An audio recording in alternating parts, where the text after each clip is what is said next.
Okay, so Kinds of Kindness, Yorgos Lanthimos' latest film with Jesse Plemons, Emma Stone, and Willem Dafoe.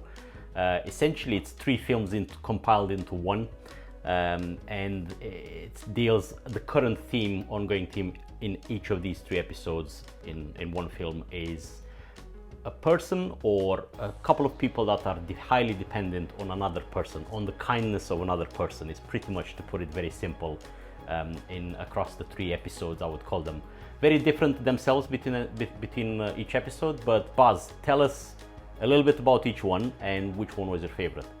Yeah, so the first one, you see Jesse Plemons as this kind of very high-class businessman of sorts. And I don't think it's ever described what he is, with Willem Dafoe as his CEO, who gives him a predetermined life, essentially, and it can go from the boring nature of what he eats to when he has sex, and even to what carnage he might cause in the future without revealing anything to spoil the film. So that's kind of the first one, which is odd. They seem to get odder and odder. The second installment, the second episode, if you want to call it that, is kind of a cop, also played by Jesse Plemons, who his wife was mysteriously on a desert island, I want to say, or potentially drowned. I'm not sure if it was a boat accident. Disappeared, but came back into his life, and he believes it's not truly her, it just looks like her. And then the third installment is Jesse Plemons and Emma Stone are a kind of couple in a cult who have been tasked with finding a spiritual individual who can bring people back to life, and they've got certain bits of information about what that individual might look like, sound like, what their age is, what their family tree looks like, and that's their story. And the actual cult, who's run by Willem Dafoe, is very odd. But yeah, to look at all three of them, Alex, what did you make, and is there a connection between the three? Yeah, I mean, they're all really good. They're standalone films. Honest to God, every single episode, it's about 45. I call them episode because they could have been a miniseries. Honest, they're so dealing with people that are not perfect, and they are in need of somebody else's kindness. Good afternoon, Robert. Don't just stand there. Sit down. Were you waiting long? No, 15 minutes or so. Your hair's nice like that. Don't get it cut. Let it grow a little longer. And you've lost more weight, I think. Skinny men are the most ridiculous thing there is. We've gone over this before. You must put on a few pounds. I told you that last time. But I have. You most certainly have not. You're even skinnier now. We'll have to take another look at your eating plan for the week. In the first episode, for example, you have the CEO, which is Willem Dafoe, which is 100% controlling this person's life. And as soon as that control goes away, he takes his hands off Jesse Plemons' character. His life unfolds, and he just can't live without that, like, very granular control. And then he's obviously trying to get back to Willem Dafoe and say, "Come on, please help me," and please all of that stuff. So and then the same is in the second episode with the cop and his wife, and the same in the third one with this cult supreme leader, or being part of this cult. And the psychological effects of that on every single one of these characters in every episode, that's the interesting part that I find, which for me, it's very hard to define to determine which one was my favorite. I would say maybe the second one with the cop and his wife returning back from the dead, sort of, or from being gone. Yeah. But which one was yours? On the face of it, I'd say probably the last one, just because of the quirkiness of it. Really? I would say, yeah. And also, I just think that showed all three, well, Emma Stone being the actress and Willem Dafoe and Jesse Plemons, I think that suited them all, the last episode, the best, and it just showcased their abilities. I don't know if you wear scarves, but I picked this one out because it's silk, and it has various animals on it. You know, like your profession. I love scarves. Thank you so much. I'm gonna get that coffee. You must be ready by now.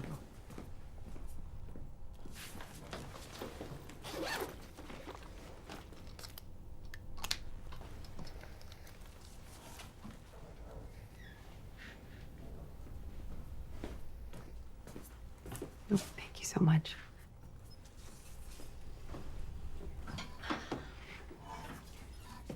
Will you do me a favor? Will you just try this scarf on? It took me ages to pick it out. There are actually 4 that I liked, and I'm just curious to see if I made the right choice. Wow. It's beautiful. I love it. I don't think it really goes with what I'm wearing today, though. Oh, I think it goes perfectly. Do you mind if I just to see how it looks on you? Okay.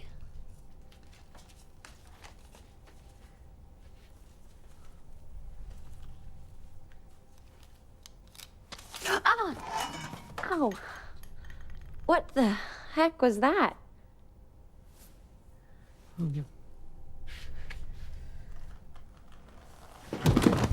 But yeah, as you say, they all kind of have this connection of someone or some people in them, like being really needing of the love and the kindness that some of the characters play in the episodes. The second one in question, are we meant to say that Emma Stone being this wife that has come back from the dead almost, from the disappearance? Yeah. She was the one in need of the love and care and attention of the husband, which is obviously played by Jesse. Can I have a cigarette? Sure. I didn't know you smoked, Liz. I don't. I've never smoked. Can you believe that? I've never even tried.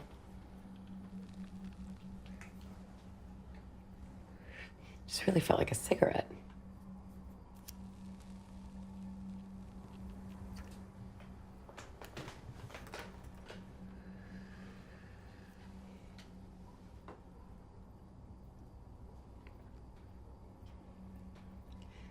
Should we all go upstairs to the bedroom? I think it's best we don't go up to the bedroom tonight. So what, we're gonna fuck on the table? Come on, Daniel, that would be weird. We'd better be getting home soon. Liz, look, you must be tired and I have to be up early. But everything was wonderful tonight, though. I think you're right. I think we should leave it for some other time. Maybe next time. I'll clean up the plates. In the first one, Jesse is the gentleman that's in the need of this love and kindness. And then the third one, do we think it's just Emma Stone as this kind of makeshift couple? Because her fella Jesse, he ended up retaining his position in the cult, didn't he? Correct. Yeah. And that's it's an additional aggravation, let's call it, or complication, better called, when she's breaking away. She's given up her life and family to attend to be part of this cult, and then that's what's dragging her, ripping her apart in two, basically, because she can't really decide which side to land. And as soon as she loses one of those sides, or even both, then that's when her life unfolds. But I mean, this is not in any shape or form similar to Poor Things. First of all, let's get that out of the way. So if anybody's trying to go and say, oh, I'm gonna see a beautiful, Poor Things type of film, no, not even close. This is more similar to the previous films of Yorgos Lanthimos, because it's very weird and it's very funny, and the dialogue, Buzz, if you remember, is very sort of robotic, sort of scripted, almost like willfully scripted. It's ironic that you use the word scripted, but I totally know where you're coming from. I think to pair it up with the word robotic is good.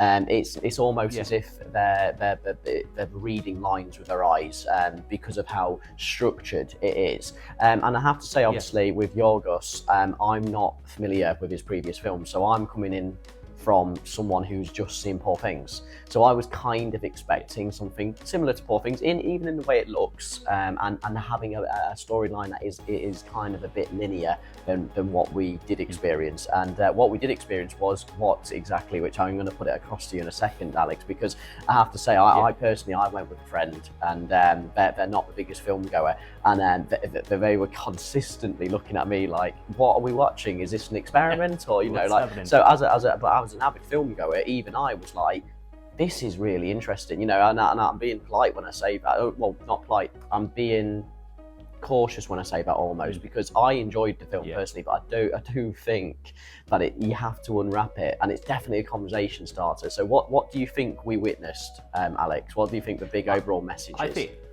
I think it's genuinely a film about, you know, how this is what I got from it, which is why it's a conversation starter. But I think it's genuinely about the imperfection of human beings and insecurities of human beings, because we're watching normal people, we're watching, you know, thrown into situations like that, and the people that are in need of somebody else's kindness is the ones I'm talking about, because everybody else around them is not normal. But it has that style of weirdness. It is present in the air all the time, and these people are which are very well played. These characters are very well played by the actors in the film.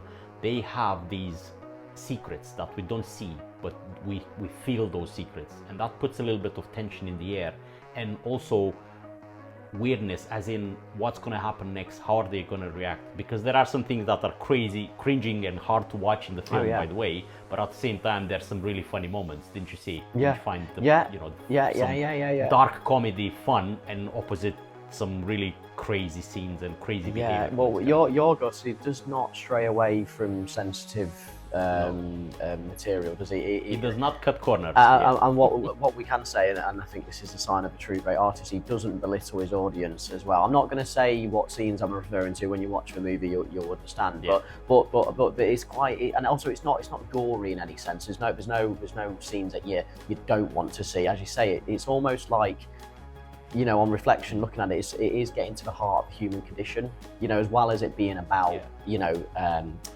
victims that need affection. It's also the heart of the human condition, because as a species, we are pretty strange, aren't we? You know, and that's before you start, you know, throwing in modern technology and throwing in societies and so forth and so on. So yeah, I think he doesn't beat around the bush when it comes to human behaviour, shall we say. Yeah. It's more closer to The Lobster, I would say, which is one of his other films, which is equally weird than To Poor Things. It's much more closer. And Lobster, I think, and The Favourite is another film, very good film, with Emma Stone and Olivia Williams. It's beautiful. That was nominated for Oscars too, The Favourite. But it's closer to The Lobster in how weird it is. It's the same scripted type of dialogue, the same weird situations and all of that in The Lobster. So I recommend that to you, Baz, if you haven't seen it. I will be doing. Yeah, I will be watching that 100%. Yeah. Thank you for watching our review of Kinds of Kindness. Please like and subscribe as always. And if you'd like to watch a film that's more easygoing, then please check out our review of Bike Riders, me and Alex did recently. Thank you, and we'll see you in the next episode.